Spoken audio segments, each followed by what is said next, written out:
우리가 고정관념을 벗는 그것만큼 중요한 게 사실은 없습니다.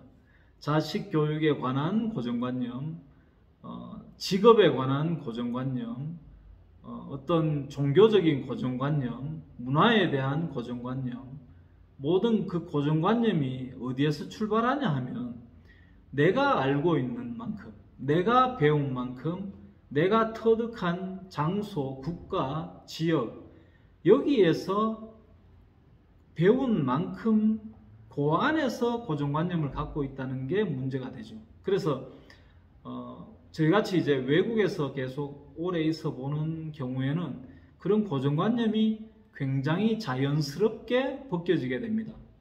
그래서 제가 몇 가지를 예를 들면서 한번 말씀을 드려볼 테니까 조금 한번 생각을 한번 해보시면 자녀 교육에 대해서 좀 어떤 실마리가 풀리는 기회가 되지 않을까, 그런 생각에서 한번 말씀드려 봅니다. 제가 저희 큰아들을 중학교 때 한번 혼을 낸 적이 있는데, 그때 제가 조금 약간 격양이 돼 있었어요. 막 혼을 내는데 큰아들이 저를 똑바로 쳐다보고 있는 거예요. 그래서 순간 아빠가 아들을 혼을 내는데 눈을 딱 쳐다보고 있으니까 약간 우리 고정관념상은 반항하는 것 같은, 감히 어른이 혼을 내는데 어디 눈을 쳐다보고 있냐. 특히 남자 세계에서는 우리가 뭐 후배들을 혼을 낸다든가 이러면 고개 딱 숙이고 바닥을 쳐다보고 있어야지, 눈을 쳐다본다는 건 있을 수 없는 얘기거든요. 그거는 대들겠다는 얘기로 의미가 되니까. 근데 이제 나중에 혼을 내고 나서 그것 때문에도 애가 더 혼났어요. 저 때문에 쳐다본다고. 근데 나중에 혼 다 나고 나서 얘기지만, 저희 아들 셋이 이제 2006년도부터 2008년도까지 미국의 텍사스에 있는 제 이모한테 합법적인 이제 입양식으로 해가지고 미국에서 공부를 이제 했었거든요. 미국에 원래 계속 있을라 했는데 2008년도에 이제 다시 한국으로 돌아왔지만, 미국에서 배운 문화였던 겁니다. 미국에서는 어른들이나 학교 선생님들이 혼을 내거나 훈계를 하면 눈을 똑바로 쳐다보고 있는 것이 상대의 말을 경청하고 있는 자세였거든요. 그래서 그런 고정관념 때문에 자식에게 더 심한 혼을 내게 되고, 자식은 아버지를 이해를 못한 게, 자기는 미국에서 배운 대로 아버지가 훈계를 하니까 경청한다는 자세로 눈을 쳐다보고 있었는데 그것 때문에 혼이 났으니까 이제 이런 식으로 되는 거죠. 그리고 이제 저희처럼 지금 어쨌든 선교사로 외국에 이렇게 있다 보니까 이 아프리카도 대체로 보면 유럽 백인들의 문화가 다 들어와 있거든요. 벌써 300년 이상 그 전부터 제국주의가 들어와 가지고 아프리카 땅을 다 갈라먹었지 않습니까? 그래서 아프리카라는 이곳이 흑인들이 원래 살던 땅이긴 하지만 문화는 백인들의 문화가 다 들어와 있다고 보시면 됩니다. 그래서 그런 문화에서 우리나라와 다른 문화의 차이를 저절로 접하다 보니까 고정관념이 자동으로 무너지게 됩니다. 우리가 갖고 있었던 고정관념은 우리만의 것이었구나. 그래서 처음에는 이 사람들하고 그런 문화의 차이 때문에 처음에 어이없고 이해 못하는 경우가 상당히 많았습니다. 예를 들면 어떤 게 있냐면, 우리는 만약 한국에서 A가 B한테 무언가 베풀었어, 그죠? 뭘 베풀면 베푼 사람에게 호의를 받은 사람이 감사합니다 하는 것이 당연한 문화잖아요. 우리나라에서는 받은 사람이 준 사람한테 감사합니다. 근데 여기에서는 보면 준 사람이 그러니까 받은 사람이 준 사람에게 감사합니다 소리를 그렇게 잘 안 합니다. 이게 이슬람에서도 그런 문화가 있는데, 내가 더 가진 자가 덜 가진 자에게 베푸는 것은 오히려 그것이 우리가 받은 은혜라는 거죠. 그러니까 베풀 수 있는 것을 많이 받은 자. 가만 생각해 보면 이게 더 성경적인 게 맞죠. 높은 자가 낮은 자를 섬긴다라고 예수님께서도 하셨잖아요. 예수님께서 높은 분이기 때문에 우리를 섬기려 하고 섬기러 오셨잖아요. 그래서 그런 것들을 통해서 실제로 문화끼리 부딪히면서 고정관념이 자꾸 무너지고, 아 맞네, 입장 바꿔놓고 생각하니까 이것이 맞네, 이것도 맞네, 이것도 맞네, 둘 다 맞네, 둘 다 맞는 거죠 사실은. 그래서 그렇게 고정관념이 계속 무너지게 되고, 그리고 백인들의 어떤 자녀 교육 문화나 결혼 문화나 이런 걸 보면서 자연스럽게 고정관념이 무너집니다.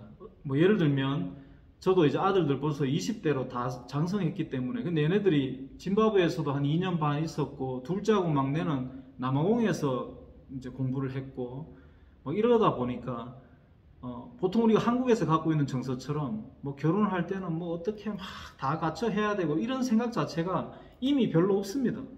예, 그런 거에 대한 고정관념이 이미 없어서, 자 그러다 보니까 부모로서도 한국의 고정관념으로 갖고 있었다면 아들 셋을 앞으로 이제 뭐 결혼을 하려 하든 뭘 어떻게 하려 하든 하면 되게 부담이 많이 될 텐데, 심적으로 그렇게 심하게 부담은 없습니다. 없고, 그래서 아이들에게 지금은 오히려 사회 경제에 대해서 오히려 더 공부를 할 수 있게 가르치고, 애들이 이제 아르바이트도 하고 이렇게 하고 있지만, 군대 가기 전에 아르바이트도 하고, 큰애는 군대 졸업했고 이제 학교도 마쳤으니까 이제 또 다르지만, 군대 가기 전에 아르바이트 하는 거에 대해서도 조금씩 계속 돈을 세이브하고 이렇게 투자를 하는 그런 거에 대한 노하우도 터득하도록 가르치고, 저도 이제 학부에서는 경제학을 공부하고 대학원에서도 경영학을 하고 했기 때문에 뭐 전문적인 어떤 그런 분야까지는 아니어도 그것이 굉장히 중요하다는 것을 알게 된 것이 뭐냐면, 여기 이제 짐바브웨도 보면 그 유대인들, 예전에 유대인들도 많이 있었고요. 그리고 이미 백인들이나 인도인들, 특히 인도인들이나 이제 이런 사람들의 어떤 생활을 가만 보면 그 유대인들의 경제 공부, 그 다음에 탈무드의 어떤 그런 지혜를 이미 이 사람들은 오래전부터 그걸 실천을 다 하고 있더라고요. 그래서 이 백인들이나 아니면 특히 인도인들을 보면, 아프리카에서는 인도인들이 굉장히 잘 살거든요.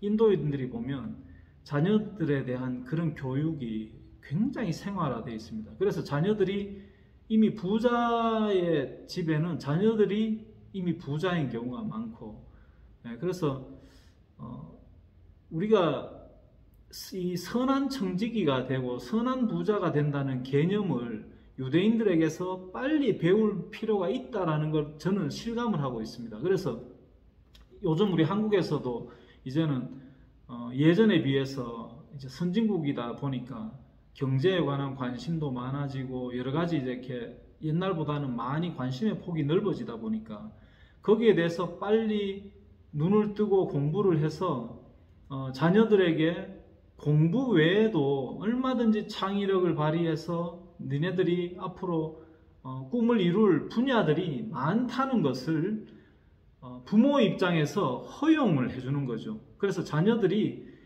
공부 막 강요해가지고 그런 세상은 이미 아니잖아요. 우리 세대도 이미 그런 과정을, 과도기를 겪어왔잖아요. 저도 뭐 30살 넘을 때까지 대학원 하고 뭐 나중에 또 신대원까지 하면서 이렇게 왔지만, 저도 20대 후반부터 이미 사업을 하면서 그런 거를 많이 느꼈었거든요. 아, 이럴 줄 알았으면 공부를 굳이 그렇게 뭐 대학 가고 이렇게 안 했어도 됐겠는데 너무 기회비용을 크게 낭비했던 것 같다는 생각을 했었거든요. 그래서 그런 것을 우리가 조금 현실적으로 감안을 하고 본다면 자식들을 이렇게 바라보는 시각을 조금 부담을 줄일 수가 있고, 부담을 줄이게 되면 어떤 현상이 나냐 하면 자녀들에 대해서 굉장히 집착을 하던 것을 이렇게 풀 수가 있습니다. 저절로 풀립니다. 굉장히 중요한 부분이거든요. 그래서 보통 부모들이 우리 자녀 교육에서 가장 실패하는 두 케이스가 뭐냐면, 극명하게 실패하는 두 케이스가 집착 아니면 방치입니다. 맞죠? 보통 보면 방치하는 케이스는 이제 결손 가정에서 많이 나타나죠. 특히 보면 국제 결혼했는 가정에서 많이 나타나고, 막 애만 낳아놓고는 엄마들이 집 나가버리고 이런 경우 많잖아요. 그러면 아빠는 돈을 벌어야 되고 막 직장 생활해야 되고 가게를 해야 되고 이런데 애들을 못 돌보니까 애들이 방치돼 있고, 뭐 그 구청이나 이런 데서 관리하는 애들 청소년 보호센터 같은데 이런 데서 맡겨져서 있고, 그나마 그런 데가 있어서 우리나라는 참 다행입니다. 다행이긴 한데 이런 부분이 이제 문제가 되는 거죠. 그리고 방치하고 반대되는 개념, 집착. 이 집착이 굉장히 문제가 되거든요. 집착이. 대체로 보면 이 집착의 경우에는 착한 아이들은 부모가 막 집착하면 이 착한 애들은 그 쥐 죽은 듯이 부모의 뜻을 반강제적으로 따라와요. 근데 이런 아이들이 나중에 문제가 굉장히 더 심각해져 버립니다. 여러분 이걸 잘 아셔야 돼요. 본인이 그런 케이스를 겪은 경우도 많으실 텐데, 애들이 너무너무 착하다라는 거 절대로 좋아하시면 안 됩니다. 진짜 너무너무 착하다는 애들이 속에서 다 골마 터집니다. 그러니까 이 아이들이 어느 순간 돼서 한계에 부닥치면요 굉장히 문제가 심각해집니다. 정신적인 문제가 생기고 사회 부적응자가 되고, 극단적인 상황까지도 갈 수 있는 사람이 됩니다. 그래서 우리가 이미 전제를 하기를, 우리 인간은 선한 사람은 없다라고 전제를 하고 보시면 좋아요. 그냥 순해가지고 그냥 강제 이렇게 굴복하는 자로 살든지, 안 그러면 차라리 좀 명랑하고 해가지고 부모한테 차라리 어릴 때 좀 반항하고 말 안 듣고 컸다가도 철이 들면서 오히려 이런 애들이 더 건강하게 자라는 경우가 많고요. 이 전자의 말에는 굉장히 순종적인 아이들은 오히려 나중에 더 큰 문제가 될 수 있습니다. 그래서 자녀가 말 잘 듣고 착하다고 해서 그 아이를 계속 푸시해가지고 집착하다 보면 나중에 더 힘들어지니까 한번 좀 한 템포 쉬시면서 잘 생각해 보시길 바랍니다. 굉장히 중요한 부분입니다. 그래서 방치도 문제가 되지만 집착도 굉장히 문제가 된다는 것을 꼭 염두에 두시고, 그러니까 저 같은 경우는 하나님께서 이게 환경적으로 이미 뭐 저는 아프리카에 와 떠나 있고, 애들은 중학교 때부터 막 한국에 돌아가 가지고 좀 제대로 막 환경도 허락 안 되는 가운데서 막 있다 보니까 뭐 본의 아니게 그냥 이렇게 애들이 자라오게 됐지만 좀 잘 생각해 보셔야 됩니다. 그리고 그 집착을 푸는 방법 중에 하나가 절대로 공부가 다가 아니다는 거, 그거 정말 한번 생각해 보시길 바라고, 그리고 우리가 흔히 실수하는 부분 두 가지. 부모들은 자식 사교육비와 여러 가지 막 그런 경제적인 부분 때문에 은퇴할 시점까지 제대로 경제적인 독립을 못하는 게 문제가 되고, 자식들은 공부하는 스트레스 때문에 창의력이 다 죽어버리고, 그리고 세상을 어떻게 살아가야 될지 도저히 방법을 못 찾아요. 그래서 특별하지 않은 경우 취직도 못하고 나면 얘들은 정말 힘들어집니다. 그래서 부모가 제대로 고정관념을 깨지 못하면 자식들에게 이 잘못된 고정관념에 대물림이 일어난다는 것을 꼭 한번 생각해 보십시오. 정말 당부드립니다. 저희 아들들 같은 경우에 제가 예를 들어서 말씀드리는 건데, 그나마 새 아들들이 저희는 사교육도 못했고 할 수도 없잖아요. 사교육도 못했는데도 다 제대로 그래도 자기들이 할 수 있는 부분을 지금까지 잘 해왔어요. 집착을 안 하다 보니까 하게 되더라고요. 각자 갖고 있는 캐릭터와 소질이 다 다르기 때문에 각자가 할 수 있는 것을 허용해 주는 것이 베스트입니다. 똑같은 시로 난 세 아들이, 큰아들은 신학교를 가려고 할 때 지가 딱 두 길을 놓고 고민을 했어요. 아버지, 일반 대학 학부를 갔다가 신대원을 갈까요? 아니면 신학교를 바로 갈까요? 이 두 가지를 놓고 고민을 하더라고. 지는 어차피 신학을 하고 싶었던 애예요. 왜냐하면 큰아이의 꿈은 기독교 변증학자예요.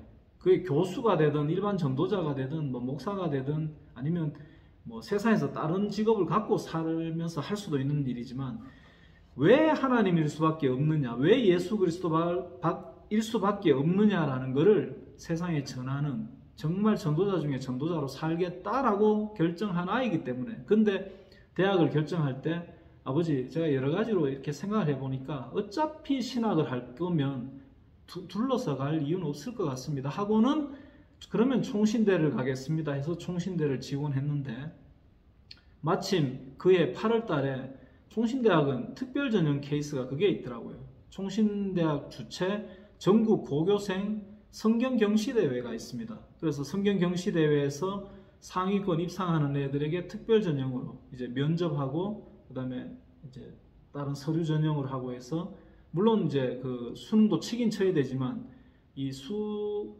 전국 성경경시대회 이거를 주로 보고 이제 들어가는 건데 저희 큰아들이 이걸로 통해서 특별전형으로 들어갔습니다. 그래서 은혜죠. 뭐 사실은 이 전국에서 네로라 하는 성경에 탁월한 아이들이 그때 75명인가 지원을 했는데 전국에서 75명이 지원해가지고 3등으로 특별전형으로 들어갔거든요. 그래서 이제 큰애는 이렇게 해서 들어갔고 둘째 같은 경우는 아프리카에 와가지고 의사 선교사가 되고 싶다라고 지가 이제 그런 꿈이 있었는데 짐바브웨는 워낙 이 교육 환경이 안 돼가지고 남아공에서 고등학교 2년을 하고 케이프타운에 있는 유니버시티 오브 케이프타운 그러니까 이제 UCT라 그러는데 여기에 의대를 지원했는데 학교에서 성적으로는 오케이. 그런데 네가 영주권이 없기 때문에 의대는 영주권자 이상 위주다. 나중에 너가 졸업을 하더라도 취업에 문제가 될 수 있다. 영주권이 없으면. 그래서 그러면 어떡하냐 해가지고 그래서 로봇공학을 간 거죠. 로봇공학과를 가서 나중에 전과를 하든지 아니면 로봇공학을 졸업하고 나서 의전원을 가든지 뭐 그런 방법도 있겠다 해서 어쨌든 그래서 UCT 로봇공학을 하게 됐고 막내 같은 경우는 또 그림을 잘 그리고 이렇게 아이디어가 되게 많이 있는 애라서 건축을 하겠다 해서 UCT 건축과를 이제 갖는 케이스죠. 그러니까 제각각 다른 분야로 어쨌든 갖고 있는 그 탤런트대로 이제 가게 됐어요. 그래서 지금까지 이렇게 보면 제가 이렇게 마음에 고정관념에 이런 게 자꾸 없어지면 없어질수록 결과적으로 어떤 현상이 나타나냐면 애들에게 전혀 푸시를 안 하게 돼요. 정말 푸시를 안 해요. 오히려 이제 둘째 같은 경우에 특히 보면 공부를 지독하게 하는 놈인데 오히려 조금 너무 공부 막 하고 해서 미안한 마음이 들 정도로 이제 그렇게 되더라고요. 그래서 정말 집착도 아니고 방치도 아닌 그 중간에서 적절한 그냥 마음으로는 굉장히 아이들에 대한 관심이 많고 사랑이 많은 반면에 푸시는 안 하게 되는 정말 이 마음은 의도적으로는 가질 수 없는 것 같아요. 그래서 본인이 그러니까 부모로서 내 자신을 향한 하나님의 그 어떤 만지심에 여기에 포커스를 맞추는 게 가장 중요하다고 봅니다. 그것만 되면 나머지는 그냥 쉽게 된다고 봅니다. 네, 그래서 그 부분을 꼭 말씀드리고 싶어요. 그래서 지금 특히 지금은 어떻게 하냐면 지금 큰아들은 대학 졸업했고 군대까지 졸업했기 때문에 지금 대학원은 바로 안 가고 지금 잠시 지가 사회생활을 좀 하고 싶다 그래가지고 부산에서 계속 글 쓰고 얘는 이제 작가이기 때문에 글도 쓰고 아르바이트 하고 이렇게 있는데 저는 아들 셋에게 다 경제적인 기본 그 공부를 꼭 하라고 제가 얘기를 해요. 왜냐하면 특히 큰애 같은 경우에 이제 뭐 앞으로 예비 전도자지만 지금도 물론 전도자지만 전도자들에게 우리나라 또 정서상 갖고 있는 게 뭐냐면 절대로 목사 전도사들은 돈에 대해서 관심 가지면 안 된다. 근데 실제로 어떤 현상이 생기냐면요. 돈에 대해서 관심 가지면 안 된다고 해서 기도만 하고 사역하다가 나중에 결국은 세상에 돈 없이 못 살잖아요. 그 자들이 결국 나중에 돈 때문에 다 넘어집니다. 그래서 저는 합리적인 돈을 밝히라는 얘기가 절대로 아닙니다. 이제 예를 들어서 아르바이트를 하면 네가 아르바이트해서 받는 월급에 네가 원하는 만큼의 일정 부분을 적금도 넣고 돈을 세이브를 하라 그럽니다. 조금씩. 그러고 나머지 돈은 네가 친구들 섬기고 베풀고 쓰고 싶은 대로 다 써버려라. 예를 들면 아르바이트를 해서 한 달에 200만 원을 벌면 10% 정도는 세이브를 하고, 저희 큰아들도 친구들 어려운 애 있으면 불러가지고 지가 요리해서 밥 먹이고 그렇게 하거든요. 섬김을 잘한단 말입니다. 그러면 지가 사역을 다 하고 있는 거잖아요. 지가 돈 버는 걸로 사역을 한단 말입니다. 또 하라는 거지. 그 대신에 조금씩 세이브 해놓으면 나중에 그게 시간이 가면 그 적은 돈들이 모여가지고 네가 나중에 필요할 때 든든한 네 백이 될 수 있다. 그리고 둘째도 마찬가지. 군대 가기 전에 어차피 지금 너무 그동안 공부한다고 수고했기 때문에 지금은 오히려 너 쉬는 시간에 그런 마음으로 살아라.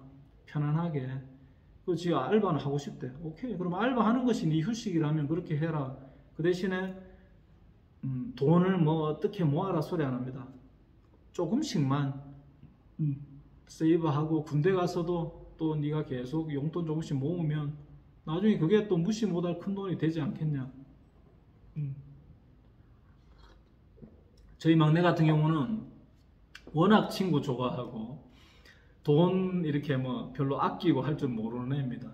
그래서 막내에게 제일 그거를 제가 이제 조심스럽게 그걸 공부하는 거를 좀 쉐어했는데, 제가 이제 어떤 좋은 정보 있으면 카톡으로 보내주는 거죠. 보내주면 이렇게 한번 들어봐봐. 안 들어도 어쩔 수 없는데 한번 들어봐봐. 이런 식으로 하면, 그러다가 얘가 이제 조금씩 지도 돈을 이렇게 이제 아르바이트해서 돈 받으면 조금씩 세이브 했는데 어느 순간 되니까 이게 몇십만 원 되더니만 몇백만 원 되니까 이때부터 돈이 조금씩 모이는 것에 대해서 재미를 느끼게 된 거죠. 그래서 이제는 그럽니다. 자, 이제 은준아 봤냐? 그러면 이제 조금씩만 모으고 나머지 다 써. 전 돈 쓰라고 그러지 쓰지 말라 소리 안 합니다. 근데 어차피 봐봐. 네가 200만 원 예를 들어서 한 달에 벌었으면 20만 원 세이브하고 예를 들어서 180만 원을 다 썼어. 만약에 너가 20만 원 세이브 안 했으면 200만 원 다 썼겠지. 180만 원 쓰나 200만 원 쓰나 별 차이 있냐? 아니요, 없는데요. 그러더라고. 자, 그러면 미리 20만 원 빼놔 버리니까 똑같이 쓸 거 다 썼잖아. 썼는데 니한테는 이미 돈이 따로 쌓이고 있어. 어떠냐? 그랬더니 아버지 이제는 왜 아버지가 그런 얘기 하셨는지 이해가 돼요. 이해되시죠? 그래서 요즘 저희가 그 선교사 목사들도 사실은 이 어떤 경제적인 이런 부분에 대해서 대책이 없는 직군 아닙니까? 그래서 어떤 이 교계에서도 경제 전문가들이 선교사들 목사들에 대해서 그런 어떤 카운셀링을 하기를 원하더라고요. 대비를 해야 된다고. 대비를 해야 성도들이 부담이 적어지고 나중에 그럼 오히려 문제가 적어진다. 저도 100번 공감하거든요. 그래서 친한 분들한테는 그런 부분에 대해서 조심스럽게 얘기도 하고 대책을 좀 세우도록. 대책을 세운다고 해서 거창한 거 아니거든요. 네, 거창한 거 아니에요. 그래서 아이들에 대해서도 같이 이런 정보를 쉐어하고, 그래서 선한 부자들, 돈이 많아서 부자가 아니라 돈에 쪼달리지는 않고 돈에 쪼달려서 돈 보고 환장하는 사람이 안 되도록, 오히려 돈에 죄를 안 짓도록 하기 위한 방법이 돈을 잘 쓰는 방법이죠. 한번 곰곰이 생각해 보십시오. 뭐가 맞는지. 그래서 이 부분에 어느 정도 조금 개념이 서고 나면 나중에 생각지도 않았는 좋은 성과를 얻을 수 있을 겁니다. 그리고 그렇게 되면서 세상이 이렇게 살아갈 수 있는 방법이 있구나. 뭘 대단한 직업이 있어서 잘 사는 것이 아니고 좀 덜 좋은 어떤 좀 덜 버는 직업에 가더라도 투자만 잘 하면 충분히 문제 없겠구나라는 그런 개념이 바로 정립이 되면 심적으로 부담이 많이 적어지고 스스로 푸시하던 거, 자녀들에게 푸시하던 거 이것이 완화됩니다. 그래서 문제가 점점 사라지게 되는 거죠. 지금까지 그렇게 못 하신 분들도 앞으로 그렇게 하시면 되고 그런 문화를 만들어 가는 거죠. 그렇게 돼야 우리나라도 이제 건강한 나라로 재도약할 수 있는 거고